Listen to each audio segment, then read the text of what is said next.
അപ്പോൾ 9ാം ആഴ്ചയിലെ നോമിനേഷനിൽ 7 പേരാണ് നോമിനേറ്റ് ആയിട്ടുള്ളത്. അതുപോലെ തന്നെ ഏറ്റവും കൂടുതൽ സേഫ് ഗെയിം കളിക്കുന്നു അല്ലെങ്കിൽ അവിടെ കാണാത്തത് ഇൻവിസിബിൾ ആയിട്ട് ഇരിക്കുന്ന ആൾക്കാരൊക്കെ ഇപ്രാവശ്യത്തെ നോമിനേഷൻ വന്നിട്ടുണ്ട്.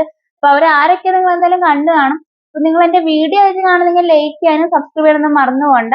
അപ്പൊ നമുക്ക് എന്തായാലും വീഡിയോട്ട് പോകാം. അപ്പോ ആദ്യമായിട്ട് നമ്മുടെ പവർ ടീം ഡയറക്റ്റ് നോമിനേറ്റ് ചെയ്തേക്കുന്നത് നമ്മുടെ ശരണ്യനെയാണ്. അതിനുശേഷം 9 വോട്ടുകൾ നമ്മുടെ ശ്രീരേഖ ചേച്ചി ഉണ്ട്. എന്തായാലും ശ്രീരേഖ കുറെ നാളായിട്ട് ഇങ്ങനെ ഒളിച്ചിരുന്ന് കളിക്കുകയാണ്. ശരിക്കും പറഞ്ഞാൽ ശ്രീരേഖയുടെ ഒരു ഗെയിം എന്താണെന്നോ അല്ലെങ്കിൽ ശ്രീരേഖയ്ക്ക് സ്വന്തമായ ഒരു നിലപാട് അവിടെ കാണിക്കുന്നത് ഞാൻ കണ്ടില്ല. കാരണം എപ്പോഴും ആരുടെയൊക്കെ കൂടെ അല്ലെങ്കിൽ ആരെങ്കിലും എന്തെങ്കിലും പറഞ്ഞു കഴിഞ്ഞാൽ അതിനകത്ത് പിന്നെ ആ ഒരു വാക്കാണ് ശ്രീരേഖയ്ക്ക് മുമ്പിൽ. ആദ്യം എനിക്ക് തോന്നുന്നു ഫസ്റ്റ് തുടക്കത്തിലൊക്കെ സിജോനായിട്ടായിരുന്നു. സിജോ പോയതിനു ശേഷം നമ്മുടെ സിബിനൊക്കെ വന്നപ്പോൾ സിബിന്റെ പുറകെ പോകുന്നുണ്ടായിരുന്നു. അതിനുശേഷം സിബിൻ പോയി വീണ്ടും സിജോ വന്നു. പിന്നെ നമ്മുടെ ഈ വയൽക്കാടിനൊക്കെ കൂടെ ശരിക്കും പറഞ്ഞാൽ എനിക്ക് മനസ്സിലാവുന്നില്ല ശ്രീരേഖയുടെ ഒരു ഗെയിം എന്നത് ഇതുവരെ മനസ്സിലായിട്ടില്ല.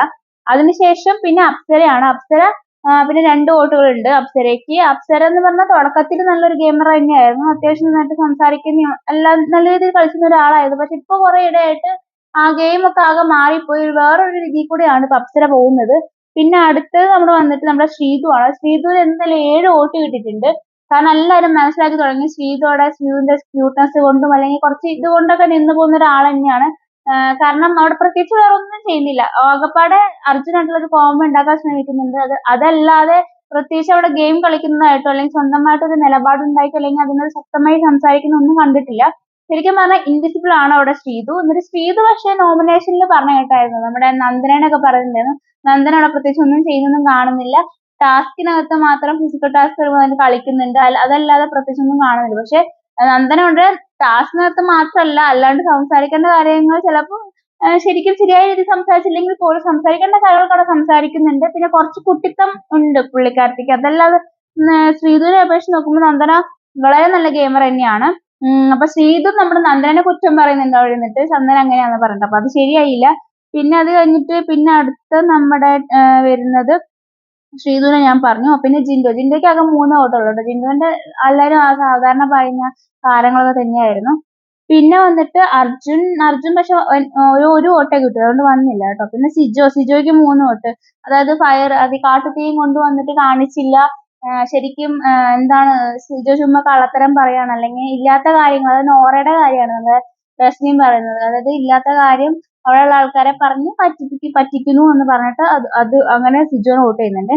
പിന്നെ വന്നിട്ട് നമ്മുടെ നന്ദനയ്ക്ക് 5 വോട്ട് ഉണ്ട്. നന്ദനന് എനിക്ക് തോന്നുന്നു ഋഷി, അൻസിബ അവരൊക്കെ തന്നെയാണ് വോട്ട് ചെയ്യുന്നത്. ഇത്രയും പേരാണ് നോമിനേഷനിൽ വന്നിട്ടുള്ളത്. അപ്പൊ നിങ്ങൾക്ക് എന്താ തോന്നുന്നത്? ഇത് ഇപ്രാവശ്യം എന്തായാലും എല്ലാവരും സേഫ് ഗെയിം കളിക്കുന്ന ആൾക്കാരാണ് വന്നിട്ടുള്ളത് കൂടുതലും. എനിക്ക് തോന്നുന്നു കുറച്ച് നന്നായിട്ട് കളിക്കുന്നതെന്ന് പറയാനായിട്ട് ജിൻഡോ ഉണ്ട്. പിന്നെ നമുക്ക് ജിൻഡോനെ മാറ്റി നിർത്താം, സിജോനെ മാറ്റി നിർത്താം. ശരിക്കും പറഞ്ഞാൽ നന്ദനയും ഈ ബാക്കിയുള്ള കൂട്ടത്തിൽ വെച്ച് നോക്കുമ്പോൾ നന്നായിട്ട് ഗെയിം കളിക്കുന്ന ഒരാൾ തന്നെയാണ് അല്ലേ?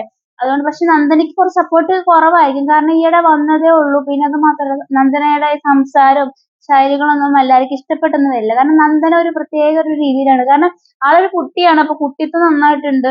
പിന്നെ അതുപോലെ എന്താ ശരിക്കും ഒരു കാര്യം കിട്ടിക്കഴിഞ്ഞാൽ അത് എങ്ങനെയാ സംസാരിക്കേണ്ടതെന്ന് അറിയത്തില്ല. പക്ഷെ ആ കാര്യം പുള്ളിക്കാരത്തി സംസാരിക്കുന്നുണ്ട്. പക്ഷെ അതിനൊരു രീതി ഉണ്ടല്ലേ. അപ്പൊ ആ രീതിയിലായിരിക്കില്ല സംസാരിക്കുന്നത്. അതുകൊണ്ട് തന്നെ എല്ലാവർക്കും ഇഷ്ടപ്പെടണമെന്നില്ല.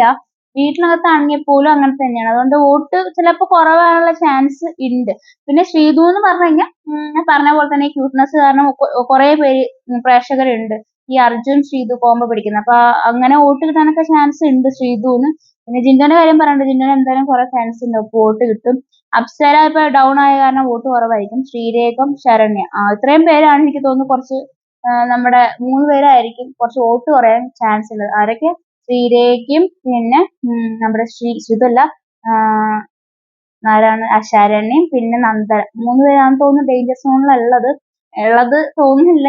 എന്റെ ഒരു അഭിപ്രായം കേട്ടോ പറയുന്നത്. ഇവരായിരിക്കാം എന്നുള്ളത്. പിന്നെ ബാക്കി എല്ലാവർക്കും വോട്ട് ഉണ്ടാവും എന്ന് തന്നെയാണ് തോന്നുന്നത് കേട്ടോ. അപ്പൊ നിങ്ങൾക്ക് എന്താ തോന്നുന്നത്? നിങ്ങൾ ആർക്കാ വോട്ട് ചെയ്തെന്നല്ല ഇപ്രാവശ്യം? നിങ്ങളൊരു ഫേവറേറ്റ് കണ്ടസ്റ്റന്റ് ഇതിനകത്ത് ഉണ്ടോ? അപ്പൊ ആർക്കാണ് വോട്ട് ചെയ്തത്? നോമിനേഷൻ ഒക്കെ എന്താ ഇഷ്ടപ്പെട്ടോ? എന്തായാലും നിങ്ങൾ എന്തായാലും അത് എന്തായാലും കമന്റ് ചെയ്യുക. അപ്പൊ ഞാൻ എന്തായാലും അടുത്ത വീഡിയോ